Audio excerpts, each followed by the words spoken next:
troisième et dernière partie de notre entretien avec Louis Pouzin dans le Beaujolais. Venons-en, Louis Pouzin, à la gouvernance de l'Internet. On parlait tout à l'heure de l'ICANN, cette convoi de transmission de l'administration américaine qui assure la gouvernance de l'Internet à travers le monde. Grâce à ces nébuleuses comme l'ICANN, comme l'ISOC et autres organismes qui s'occupent de gouvernance, les Américains, dans le fond, n'ont-ils pas gagné la bataille de la gouvernance? Pour l'instant, il n'y a pas d'opposition très catégorique contre leur hégémonie, sauf des cas particuliers comme la Chine, qui n'est quand même pas un cas insignifiant. La situation est peut-être au début d'un certain déclin ou d'une certaine résorption des fonctions qu'assurent aujourd'hui les États-Unis.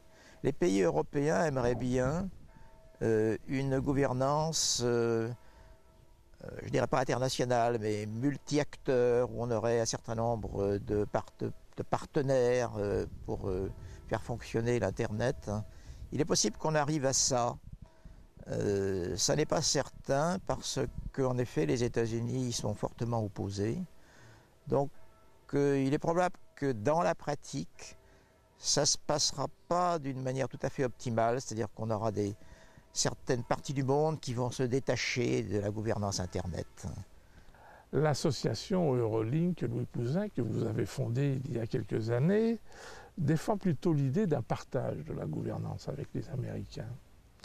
Mais quels sont les moyens dont vous disposez pour faire aboutir cette revendication? On n'a pas tellement de religion en matière de gouvernance, qu'on a surtout comme religion de favoriser le développement des langues natives dans l'Internet, donc d'obtenir à ce que l'Internet soit accessible à tout le monde dans sa propre langue. Ça peut avoir des conséquences sur la gouvernance, mais on laisse plutôt aux autres acteurs le soin de définir ce qui leur convient. Je vois le développement d'un certain nombre de langues dominantes. Malheureusement, ce ne sera peut-être pas toutes les langues. Aujourd'hui, il y a environ 6000 langues actives, parlées, dont quelques centaines seulement sont écrites. Donc pour que l'Internet soit vraiment accessible à tout le monde, il faudrait d'abord qu'on puisse l'utiliser à partir de dialogue oral et non pas écrit et non pas tapé sur machine, et que d'autre part on ait des programmes de traduction et d'interprétation dans de nombreuses langues. On va donc probablement assister à une certaine réduction, donc marginalisation d'une partie des langues de la Terre, ce qui est certainement dommage, mais avec tout de même un nombre sensiblement important de langues pratiquées, peut-être quelques dizaines, peut-être une centaine. Optimiste alors? Pardon? Optimiste pour le français par exemple? Je crois que le français n'est pas si mal placé avec la moitié de l'Afrique, avec le Québec, et puis avec pas mal de gens de par le monde qui considèrent que le français est une des langues à connaître pour la culture, pour peut-être une certaine forme d'expression de la pensée qui n'appartient pas aux anglophones, par exemple. Alors, dernière question. Le gouvernement français a nommé un ministre, Monsieur Internet, si je puis dire. C'est Monsieur Besson. Qu'est-ce que vous pensez de cette nomination? Est-il au niveau, si je puis dire, et bien entouré pour mener cette tâche? Ça, j'ignore exactement qui entoure Monsieur Besson.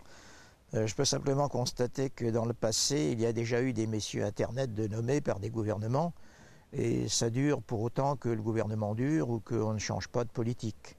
Donc tout ce qu'on peut dire, c'est qu'on espère que pour une fois, il y aura une continuité. Merci Louis Pouzin pour cet entretien que vous nous avez accordé le 14 juillet dans le Beaujolais. Vous voyez que tout le monde n'est pas sur les Champs-Élysées en train de défiler. C'est très très agréable aussi de parler ici de l'Internet.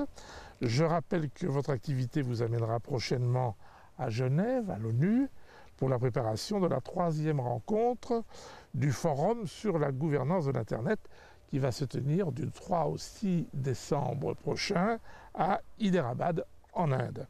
Avec Chantal Le Brumand, la présidente de Relique, vous dirigerez une délégation importante de l'association et, m'a-t-on dit, vous allez prendre des initiatives. Mais tout ça est une autre histoire dont nous parlerons bientôt. Au revoir et merci.